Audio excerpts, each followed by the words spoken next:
کہ یوسف علیہ السلام کے بھائیوں نے ان کو کنویں میں ڈال کر گھر واپس آئے اور انہوں نے اپنے والد سے یہ جھوٹ بولا کہ ہم لوگ دوڑنے کے لیے گئے تھے، دوڑ کا مقابلہ کرنے، کمپٹیشن کرنے گئے تھے، اور یوسف کو اپنے سامان کے پاس چھوڑ دیا تھا، تو بھیڑیا اسے اٹھا لے گیا۔ یعقوب علیہ السلام سمجھ گئے، وہ نبی بھی تھے اور ظاہری طور پر بھی جو نشانی تھی کہ یہ یوسف علیہ السلام کے کرتے میں خون لگا کر آئے تھے، اس سے بھی یہ سمجھ گئے تھے کہ یہ ان کی من گھڑت بات ہے، اور انہوں نے ضرور یوسف کے ساتھ میں کوئی انہونی گھٹنا کی ہے۔ تو اس وجہ سے یعقوب علیہ السلام نے اس وقت وہی کہا جو ہر نبی کہا کرتا ہے۔ یعقوب علیہ السلام نے کہا کہ صبر کرنا ہی بہتر ہے اور اللہ ہی سے مدد میں مانگتا ہوں۔ اب اس کے بعد میں یوسف علیہ السلام 3 دنوں تک کنویں کے اندر رہے، اور پھر چوتھے دن اللہ تعالیٰ بیان فرما رہا ہے وَجَاءَتْ سَيَّارَةٌ فَأَرْسَلُوا وَارِدَهُمْ کہ وہاں سے ایک قافلہ آیا، قافلہ گزرا وہاں سے، تو قافلے نے اس کنویں سے کچھ دوری پر پڑاؤ کیا، ٹھہرا وہاں پر، اور انہوں نے اپنے ایک آدمی کو جس کی ذمہ داری تھی پانی لانے کی، پانی پلانے کی، چونکہ قافلے میں ہر ایک کی ذمہ داری الگ الگ بٹی ہوتی ہے۔ پہلے زمانے میں لوگ جب سفر کرتے تھے تو جماعت بنا کر چلتے تھے اور ہر ایک کی ذمہ داری الگ الگ بٹی ہوتی تھی، کسی کا راستہ دکھانا، کسی کا کھانا لانا، کسی کا پانی لانا۔ تو ان میں سے ایک شخص کی ذمہ داری تھی پانی لانے کی، تو اس کو لوگوں نے پانی لانے کے لیے بھیجا۔ یہ جو جگہ ہے جہاں پر یوسف علیہ السلام کو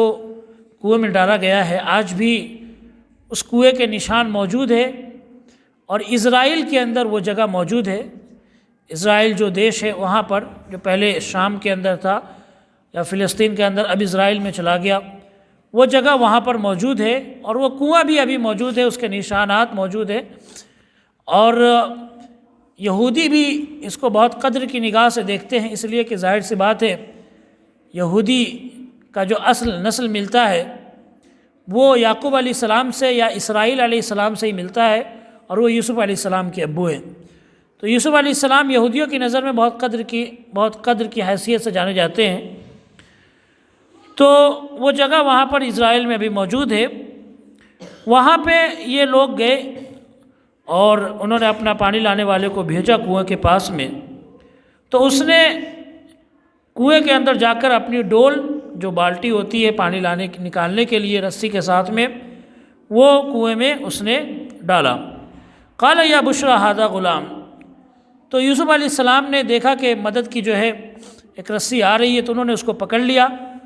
اور اس کے بعد میں ظاہر سی بات ہے وہ ساری چیزیں ہوئی ہوں گی جو ایک عام انسان کے ساتھ میں ہوتا ہے، کہ اس آدمی نے دیکھا ہوگا کنویں کے اندر اور پھر اس کو کھینچا ہوگا۔ تو اس کے بعد میں اس نے خوشی سے کہا یا بشرا ھذا غلام، کہ سنو خوشخبری ہے کہ یہ خوبصورت بچہ اس میں ہے، ھذا غلام، یہ خوبصورت لڑکا ہے، خوبصورت بچہ ہے اس میں۔ وَأَسَرُّوهُ بِضَاعَةً، اب سب لوگ آئے، سب لوگوں نے دیکھا، اور اس کے بعد میں چونکہ یوسف علیہ السلام بہت خوبصورت انسان تھے، تو انہوں نے سمجھا کہ یہ تو ہمیں بہت فائدہ پہنچائے گا، اور اس کو اگر ہم بیچیں گے تو بہت قیمت ہمیں ملے گی۔ تو انہوں نے کیا کیا، یوسف علیہ السلام کو اپنے سامانوں میں چھپا دیا، وَأَسَرُّوهُ بِضَاعَةً، اپنے سامانوں میں یوسف علیہ السلام کو چھپا دیا۔ وَاللَّهُ عَلِيمٌ بِمَا يَعْمَلُونَ، اور اللہ تبارک و تعالی ان کے سارے عمل کی خبر رکھ رہا تھا، اللہ کو ساری چیزیں معلوم تھی کہ وہ کیا کر رہے ہیں۔ اب اس کے بعد میں یہ لوگ قافلے کو لے کر نکلے، وہاں سے اسرائیل سے مصر کی طرف یہ لوگ نکلے، تو مصر میں گئے، اور مصر کے بازار میں جا کر پھر اللہ تعالیٰ نے بیان کیا ہے وَشَرَوْهُ بِثَمَنٍ بَخْسٍ دَرَاهِمَ مَعْدُودَةٍ وَكَانُوا فِيهِ مِنَ الزَّاهِدِينَ، کہ انہوں نے یوسف علیہ السلام کو بہت ہی معمولی قیمت پر بیچ دیا، دراہم معدودہ، چند چاندی کے سکوں پر۔ اللہ تعالیٰ نے اس کو کہا بہت ہی معمولی قیمت، بہت ہی کم قیمت پہ، اس لیے کہ ایک تو یہ کہ یوسف علیہ السلام ایک ایسے نبی ہیں کہ جن کی قیمت پوری دنیا بیچ کر بھی اگر لگائی جائے تو وہ کم ہے۔ دوسری چیز یہ کہ اللہ تعالیٰ نے بیان کیا کہ انہوں نے چاندی کے سکوں کے بدلے میں بیچا۔ اگر دینار ہوتا، سونے کے سکے ہوتے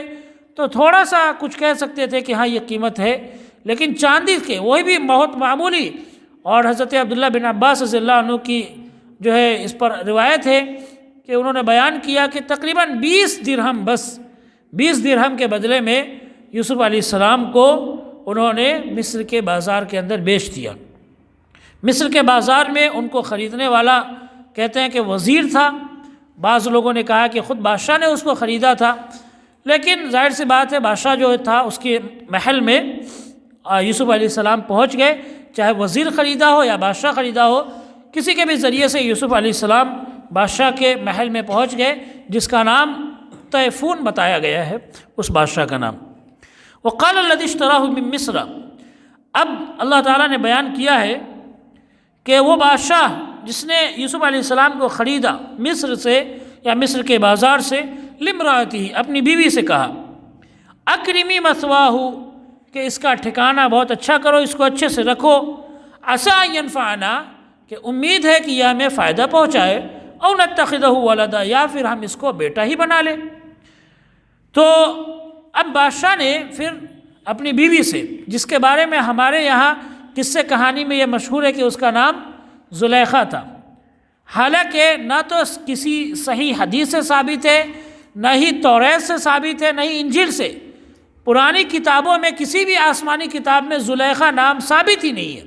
بلکہ اس عورت کا نام ذکر ہی نہیں ہوا ہے، اور پتہ نہیں کہاں سے ہمارے یہاں قصے کہانی کی کتابوں میں یہ نام چلا آیا۔ اور ظاہر سی بات ہے افسانہ جو لکھا جاتا ہے یا من گھڑت کہانیاں بنائی جاتی ہے تو اس میں کسی نہ کسی کو کوئی ایک نام دے دیا جاتا ہے، لیلا نام دے دیا گیا، مجنو نام دے دیا گیا، پوچھا جائے کون ہے لیلا، کون ہے مجنو، تو کسی کو نہیں معلوم، لیکن قصے کہانی کا ایک نام ہے، ہیر رانجھا ایک نام ہے قصے کہانی کا، لوگ اس کو مشہور کر رہے ہیں، لوگ اس کو سمجھ رہے ہیں، پڑھ رہے ہیں اور بول رہے ہیں اس کو۔ تو زلیخا بھی ایک قصے کہانی کا نام ہے بس، اور اس کی حیثیت صرف کہانی تک ہے، زلیخا نام کسی بھی صحیح روایت سے ثابت نہیں ہے۔ ہمارے افسوس کی بات یہ ہے کہ بہت سارے لوگ، خاص طور سے مولوی حضرات، دعا کرتے ہیں جب شادی کے موقع پر کہ اللہ تعالیٰ اس جوڑی کو یوسف اور زلیخا کی طرح جوڑی بنائے، حالانکہ یہ ایسی جوڑی ہے کہ دونوں کی بڑی سخت دشمنی ہے۔ یوسف اور زلیخا کی جوڑی تو اللہ بنائی نہیں کبھی، اس لیے کہ زلیخا جو ہے کیا کیا تھا اس نے، آگے پورا اس کے اندر اللہ نے واقعہ بیان کیا ہے، جس کو آپ زلیخا سمجھ رہے ہیں اس کے بارے میں میں کہہ رہا ہوں، حالانکہ اس کا نام زلیخا ہے ہی نہیں، وہ کوئی اور نام تھا جو بیان نہیں ہوا ہے۔ ہمیں یہ دعا کرنی چاہیے کہ اللہ تبارک و تعالیٰ آدم علیہ السلام اور حوا علیہ السلام کی طرح جوڑی بنائے۔ حوا علیہ السلام دنیا کی جتنی بھی عورتیں ان میں سب سے خوبصورت عورت تھی حوا علیہ السلام، اور مردوں میں یوسف علیہ السلام سب سے خوبصورت تھے۔ تو اللہ سے ہمیں ایسی دعا کرنی چاہیے کہ اللہ ایسی جوڑی بنائے، اللہ ایسی جوڑی بنائے جیسے اللہ تعالیٰ نے اللہ کے رسول صلی اللہ علیہ وسلم اور حضرت عائشہ رضی اللہ عنہا، یا پھر جتنی بھی ازواج مطہرات ہیں، جتنی نبی صلی اللہ علیہ وسلم کی بیویاں، سب میں آپس میں بہت محبت تھی، ایسی جوڑی کی دعا کرنی چاہیے، نہ کہ قصے کہانی کا ایک نام ہم نے لے لیا، اب کچھ دنوں بعد پتہ چلا یہ بھی دعا کریں گے لوگ کہ اللہ ایسی جوڑی بنائے جیسے لیلا مجنو کی جوڑی، نعوذ باللہ، ایسی بھی لوگ دعائیں کریں گے، تو اس سے بچنا چاہیے۔ صحیح حدیثیں لے، کسی بھی کتاب کے اندر صحیح طور پر یہ ثابت نہیں ہے نام کہ اس عورت کا جو بادشاہ کی عورت ہے، بادشاہ کی بیوی ہے، اس کا نام زلیخا تھا۔ تو وقال الذی اشتراہ من مصر لامرأتہ، تو جس نے اس کو مصر سے خریدا، بادشاہ نے،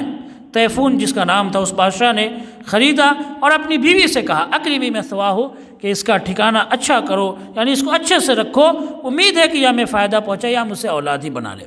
تو علماء کرام نے بیان کیا ہے کہ دنیا کے اندر 3 لوگ جو ہے بہت ہی عقل مند ہوئے ہیں لوگوں کو چننے میں۔ ایک تو یہ بادشاہ جس نے یوسف علیہ السلام کو لیا اور اپنی بیوی سے کہا کہ اس کو اچھے سے رکھو، ہو سکتا ہے کہ آگے چل کر یہ ہمیں فائدہ پہنچائے، اور یوسف علیہ السلام نے فائدہ بھی پہنچایا، حکومت پہ وہ جب بیٹھے، تخت پر بیٹھے تو کتنا فائدہ پہنچایا، یہ ساری چیزیں آگے بیان ہوں گی۔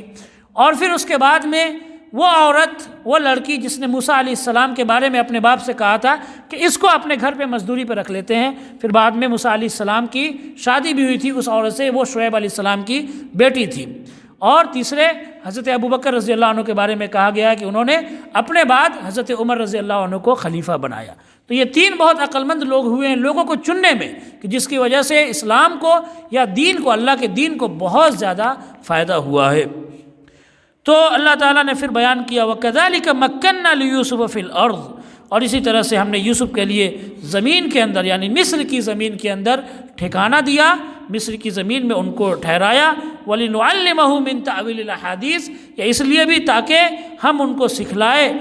باتوں کا مطلب یا خوابوں کا مطلب، جو لوگ خواب دیکھتے ہیں اس کا مطلب ہم انہیں بتائیں، انہیں ہم سکھائیں۔ واللہ غالب علی امرہ، اور اللہ تبارک و تعالی ان کے معاملے پر غالب ہے، اللہ تعالیٰ ان کے معاملے سے بڑھ کر ہے۔ ولکن اکثر الناس لا یعلمون، لیکن اکثر لوگ کو اس کی خبر ہی نہیں ہے، اکثر لوگ جانتے ہی نہیں ہیں کہ اللہ تبارک و تعالیٰ سب سے اوپر اور سب سے بلند ہے۔ اللہ تبارک و تعالیٰ سے دعا ہے کہ اللہ ہم سب کو کہنے سننے سے زیادہ عمل کرنے کی توفیق عطا فرمائے۔ آخر دعوانا الحمدللہ رب العالمین وما علینا الا البلاغ۔